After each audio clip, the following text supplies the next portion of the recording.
A lot is being done in the Ministry of Agriculture, which places food security high on its agenda.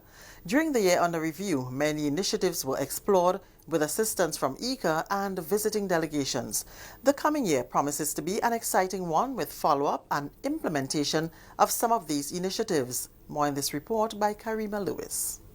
As has been the case for many years, food and nutrition security remained a priority for the Ministry of Agriculture and Lands in 2019. Playing a major role in partnership with the ministry is the Inter-American Institute for Cooperation and Agriculture.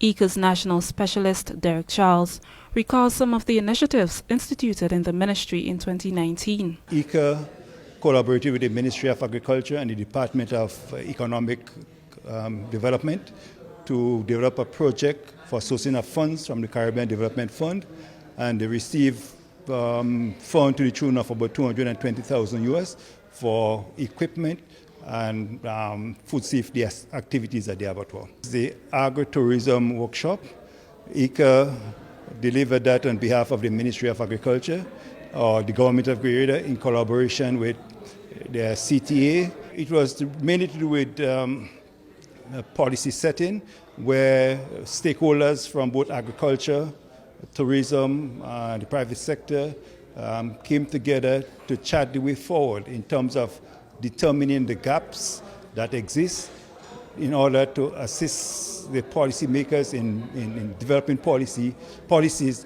that can bring tourism and agriculture together.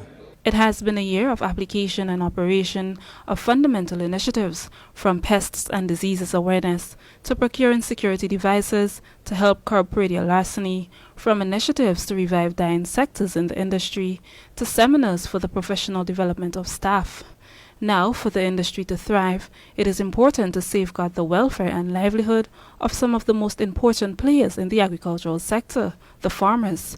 A bold decision was taken by the ministry to provide an avenue for farmers to have security through insurance in the event of a natural disaster.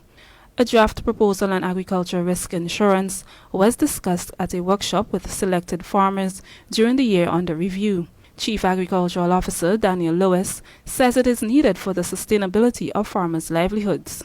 We need to provide that kind of support to the sector. Farmers need to have insurance to ensure that their livelihoods and everything else could be protected. So should there be an hurricane, a storm, or the eventualities that, farmers could rest assured that they have, something to piggyback on. It's good for us because it means that the agricultural sector could continue to be very buoyant and very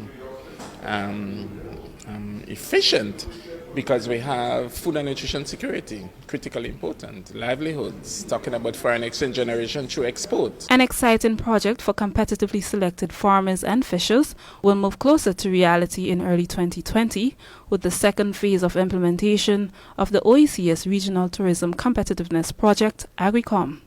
US $4 million from the World Bank was secured for its implementation, which is geared at enhancing access to markets and sales for competitively selected farmers and fishers, as well as their allied aggregators and agro-processors. A call for business idea profiles for eligible parties to support the agricultural sector was issued in June 2019. At the close of the call, the project received 31 proposals. Through a competitive process, the best proposals will be approved and translated into business plans for grant funding. The project is putting together the evaluation committee, whose members will select the best proposals for the funding.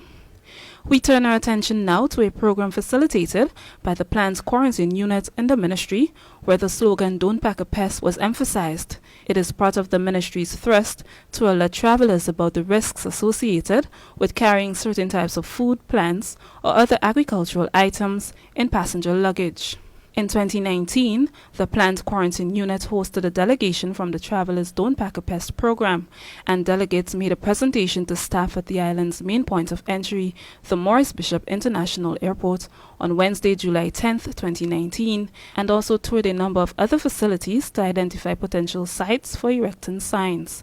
The Travelers Don't Pack a Pest program entailed airing a 60-second video and the placement of signs at strategic areas in major airports and cruise ship ports, along with distribution of other public educational material to the traveling public.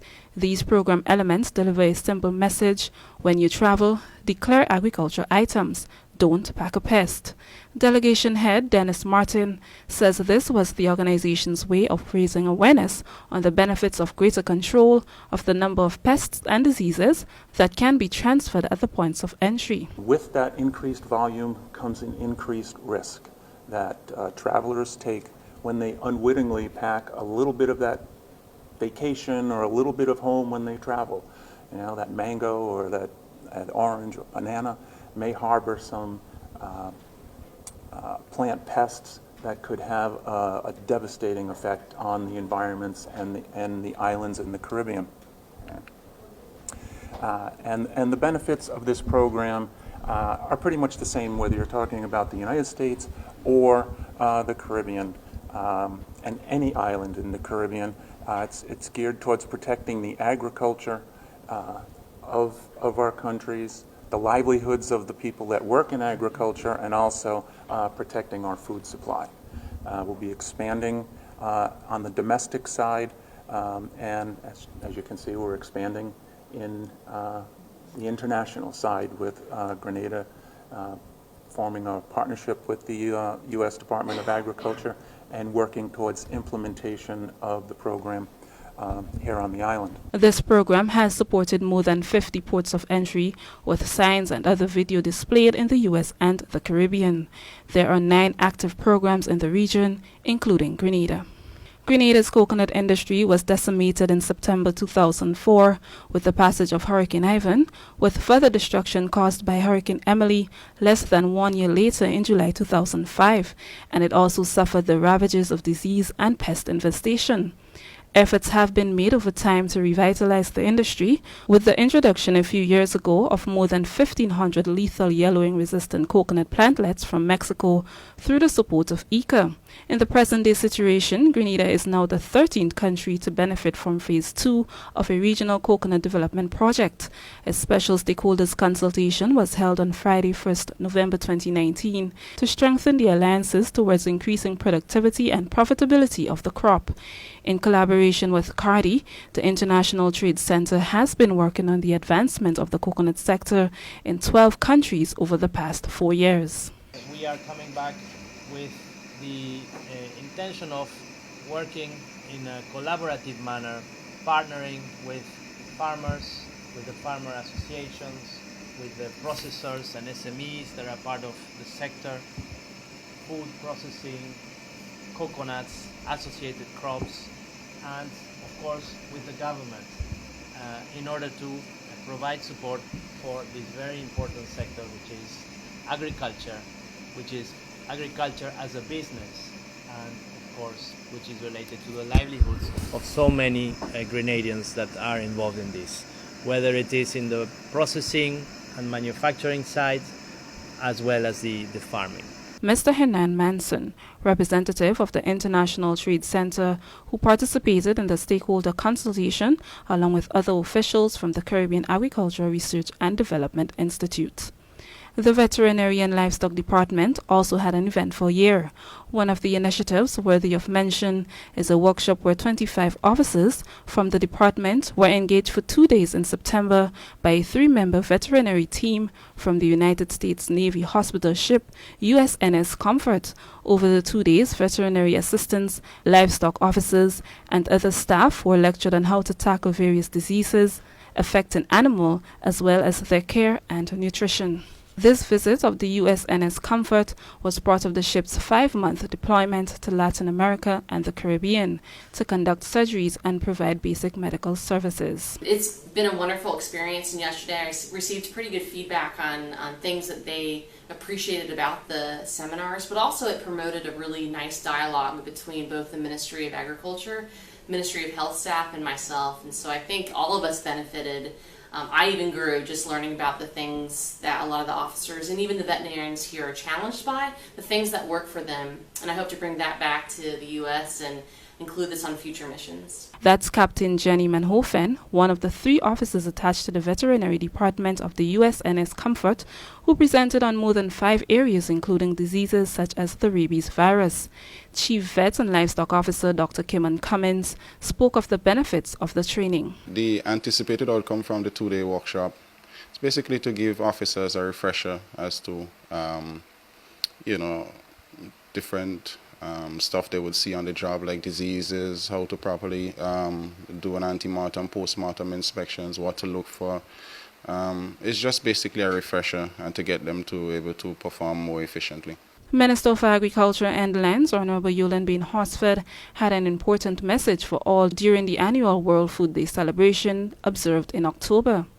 The activity, which was held under the patronage of Governor General Dame Cecile Lagrenade and included government officers, agriculture stakeholder bodies, 4-Hers, and had a wide cross-section of exhibits, was held under the theme, Our Actions or Our Future, Healthy Diets for a Zero Hunger World. Government continues to place emphasis on the development of the agriculture sector because we know that we cannot ensure healthy diets for a zero hunger Grenada if the agriculture sector is not thriving. I therefore challenge my technical officers, our collaborating partners, and the nation farmers to combine efforts in addressing the issue of food and nutrition security. Let us work together to provide safe and nutritious foods in an environmentally sustainable manner so that we can ensure that our population have access to healthy diets. It was certainly a year of implementation and manifestation for the Ministry of Agriculture, and to ensure that it is more instrumental in its operations in 2020, a senior management retreat was held to give officers greater impetus.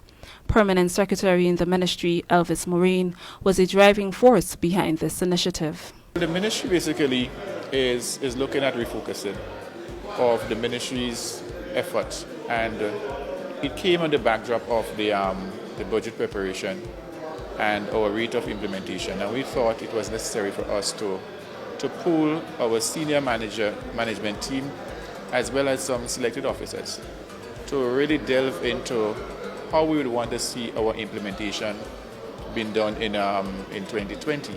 So today basically we are going to look at the votes that is with Ministry of Agriculture, the allocation there.